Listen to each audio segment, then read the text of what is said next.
The 1950s American summer kitchen was governed by a single practical principle: do not heat the house. Before central air conditioning, before even the window unit that the working-class household acquired gradually through the 50s and into the 60s, the kitchen was the enemy of summer comfort, and the cook who ran it understood that every minute of stove or oven time translated directly into hours of ambient heat that the household's bedrooms and sitting rooms would absorb and hold through the night. The summer table was built around cold things and barely cooked things, and things assembled at the last minute from ingredients that had required no heat at all. The specific concept that will tie this list together is the summer table, the particular approach to feeding a household in the hot months that the 1950s American cook developed from a combination of practical necessity, seasonal availability, and a specific set of dishes that have since disappeared from American life with the arrival of air conditioning, the decline of the vegetable garden, and the replacement of a dozen simple food combinations by the convenience product that performed the same function with less. Hit that subscribe button.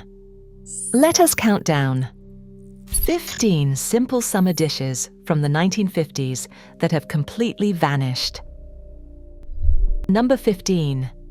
The tomato sandwich. 2 slices of white bread, soft and fresh, spread with mayonnaise on both sides, layered with sliced ripe garden tomatoes, salted while they sat on the cutting board. The salt pulling the juice from the slices so that when the sandwich was assembled, the juice ran into the bread, and the bread absorbed it and became something in between bread and tomato, eaten immediately over the sink or at the kitchen table, with nothing alongside it. The tomato sandwich required a garden tomato to make properly. The supermarket tomato, available in the contemporary kitchen 12 months a year, does not produce the quantity of juice that the ripe garden tomato produces, does not have the specific sweet acid flavor that the garden tomato develops in full summer heat, and does not, when salted and placed between 2 slices of mayonnaise-spread white bread, become the specific summer food that the 1950s cook made and the 1950s family ate as a complete meal on a hot July evening. It was specific to 6 weeks in August. Nothing replicated it. Number 14. Sliced cucumbers in vinegar water. Cucumbers from the garden, sliced paper thin, placed in a bowl of cold water with a generous pour of white vinegar and a pinch of sugar and salt, left to sit in the refrigerator for an hour before dinner, served cold in the vinegar water as a side dish or eaten by themselves from the bowl. The vinegar water cucumber was the summer table's simplest preparation. It required no heat, no equipment beyond a knife and a bowl, and it produced, in its combination of cold water and mild acid and the slight bitterness of the cucumber skin, a specific cooling effect that made it the drink and the food simultaneously. Every household with a garden made this because every household with a garden had more cucumbers than it knew what to do with. And the vinegar water was the specific treatment that made the summer's surplus into a summer pleasure. Number 13. Cottage cheese with sliced peaches. A bowl of large curd cottage cheese from the dairy case, served cold with sliced fresh peaches arranged around it or placed directly on top, sometimes with a drizzle of honey or a pinch of sugar, eaten as lunch or as a light supper on evenings too hot to consider anything more substantial. The cottage cheese and peach combination required both elements to be at their specific peak. The cottage cheese had to be fresh and cold and slightly tangy, and the peach had to be fully ripe, its flesh yielding under the knife and its juice running onto the cutting board. The contemporary American kitchen has access to cottage cheese 12 months of the year and to peaches in a can or frozen for the other 10. But the combination that made this dish worth eating existed only in the overlap of the summer dairy cycle and the summer stone fruit season. Number 12. Wilted lettuce salad with hot bacon dressing. Leaf lettuce from the garden, washed and torn into a bowl, dressed with a hot mixture of bacon fat, vinegar, sugar, and diced raw onion that had been brought to a sizzle in the same skillet where the morning's bacon had cooked, poured while still hot over the cold lettuce so that the heat of the dressing wilted the leaves partially but not completely, producing a warm-dressed salad that was simultaneously crisp and tender, sweet and sour and smoky from the bacon fat. The wilted lettuce salad was the specific use for the limp, overgrown leaf lettuce that every summer garden produced in its second and third cutting. Lettuce that was too soft for a regular salad, but that, when wilted under hot dressing, became the specific preparation that the hot dressing made it. It has disappeared from the American table because the precise combination of garden leaf lettuce and morning bacon skillet grease has not been transmitted to the current generation. The garden and the morning bacon skillet have both nearly disappeared. Number 11. Cold beet salad with vinegar and onion. Beets boiled whole in their skins until a fork passed through them easily, cooled, peeled, sliced thin, layered in a bowl with thin sliced raw onion rings, dressed with white vinegar, sugar, salt, and a little of the beet's own cooking water, refrigerated for at least 2 hours, and served cold as a side dish that was simultaneously sweet, acidic, and deeply earthy in the specific way that nothing else on the summer table was. Cold beet salad was the summer table's preserved dish. It kept in the refrigerator for several days and improved as it aged, the onions softening in the vinegar and the beets deepening in color and flavor, and a bowl made on Sunday served the household through Wednesday without any additional preparation. Number 10. Deviled ham on saltines. A small can of spiced ground ham, opened, spread cold from the can onto saltine crackers, sometimes with a dab of yellow mustard or a slice of sweet pickle alongside. The deviled ham on saltines was not a recipe. It was a pantry item and a cracker and nothing else. And it constituted lunch on the summer table in a way that the contemporary kitchen has entirely replaced with the deli sandwich or the fast food stop. The canned deviled ham produced a specific flavor: salty, spiced, slightly pungent, spreadable cold, without any preparation, eaten on the cracker in the particular way that required no plate, no utensils, and no time between opening the can and eating from it. Pattern break. Here is what the summer table was actually doing that the contemporary kitchen has largely replaced without fully understanding what it replaced. The 1950s summer table was a specific ecological response to the conditions of the summer season: the heat, the garden surplus, the absence of air conditioning, and the specific foods that those conditions produced. The cook who built the summer table around cold things and garden things and pantry things that required no heat was not choosing simplicity for its own sake. She was managing the specific conditions of the hot kitchen in the pre-air conditioning house, and the management produced a specific set of dishes that were, within their conditions, exactly right. The contemporary kitchen has replaced the conditions without replacing the dishes. Air conditioning has made the hot kitchen tolerable. The supermarket has replaced the garden. The convenience product has replaced the pantry staple. The specific dishes that the specific conditions produced have been replaced by nothing, because the conditions that required them no longer exist. Number 9. Cream cheese and green olive on crackers. A block of cream cheese softened at room temperature, spread on club crackers or butter crackers, topped with a sliced pimiento-stuffed green olive. This was not an appetizer in the contemporary sense. It was lunch. The specific combination of cream cheese and olive produced a complete and satisfying flavor from the rich fat of the cheese against the brine and bitterness of the olive, requiring nothing alongside it except more crackers. It has disappeared because the snack food industry has replaced the cold cream cheese block with a product that approximates it, but does not require the specific knowledge that the combination required.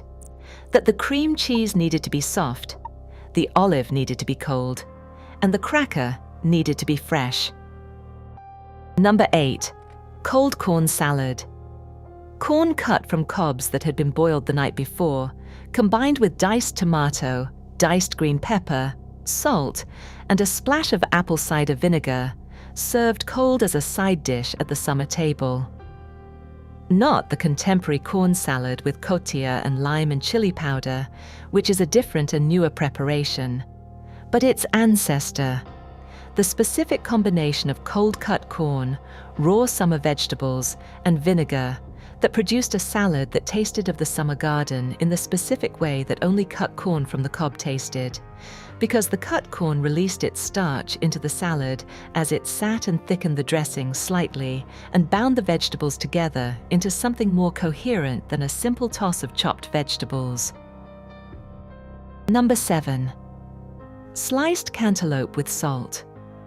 A ripe cantaloupe, halved, seeded, the rind removed, cut into wedges or cubed, served cold with a small dish of salt alongside for dipping or sprinkling. The specific combination of ripe cantaloupe and salt was a piece of specific practical knowledge. That salt applied to sweet fruit pulls out the fruit's juice, concentrates its sweetness, and produces a flavor more intensely cantaloupe flavored than the fruit alone. The 1950s family that ate cantaloupe with salt at lunch or at the close of a summer supper was doing something both delicious and essentially free, requiring only a knife and a fruit that the garden or the roadside stand had produced. The combination has largely disappeared because the commercial cantaloupe, bred for shelf life and shipping resistance, is not the same fruit as the vine-ripe cantaloupe from the backyard garden, and the specific sweetness that the salt was designed to draw out is no longer reliably present. Vine-ripe cantaloupe and table salt were all the recipe required. Number 6. Bean salad with oil and vinegar.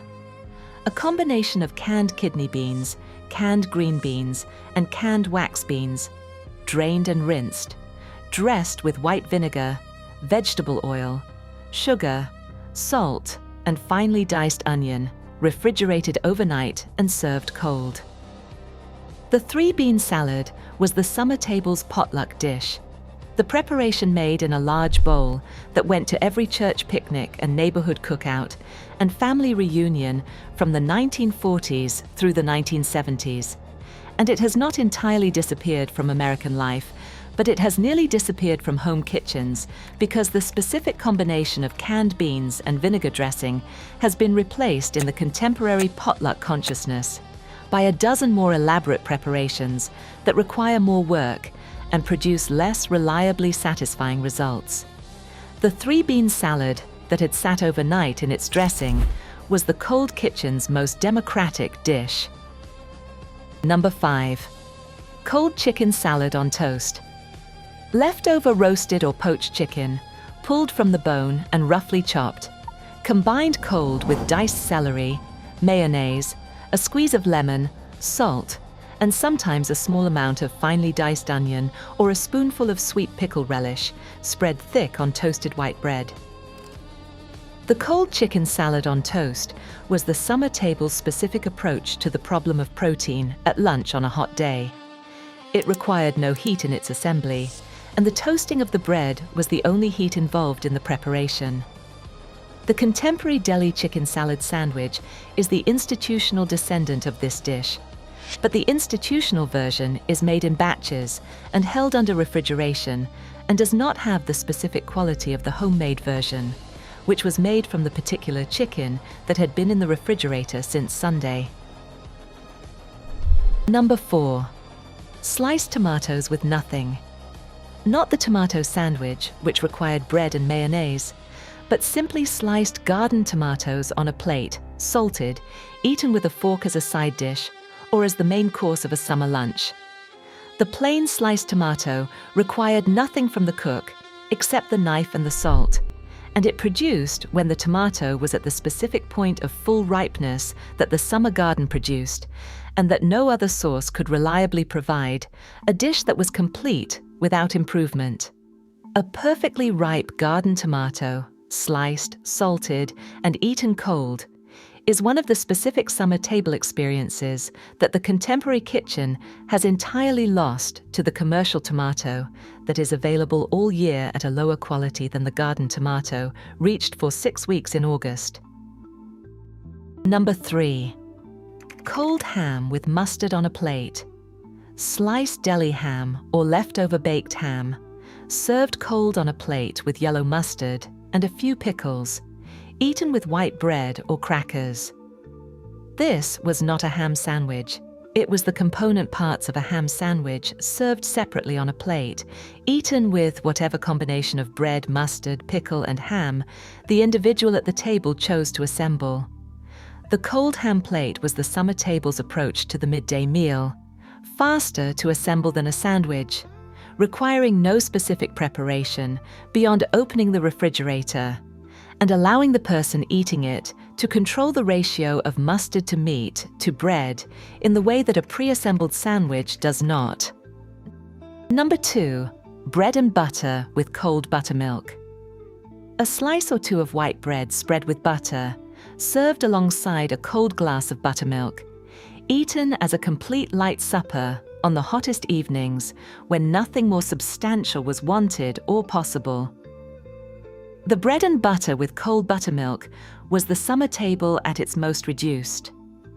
2 ingredients, both from the dairy aisle or the dairy farm, requiring no assembly beyond the spreading of the butter, producing a meal that was filling, cooling, and complete in the specific way that very simple food can be complete when both the hunger and the season are exactly right.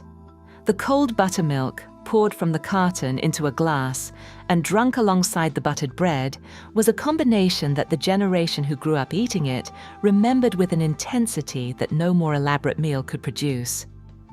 The simplest summer supper required no more technique than opening a carton. Number 1. Iced tea made in the sun. A glass pitcher filled with cold water and several tea bags, set on the porch railing or the back step in direct sunlight for 3 to 4 hours until the water had turned amber and the tea had brewed slowly and without bitterness, then brought inside, refrigerated, and served over ice with a slice of lemon. The sun tea was the summer table's specific approach to the beverage problem on a day too hot to boil water. No heat, no stove, nothing required except the sun and time and the specific patience of leaving the pitcher in the morning and finding the tea ready by afternoon. It has been largely abandoned, not because a better method has been found, but because the specific patience it required has become less available.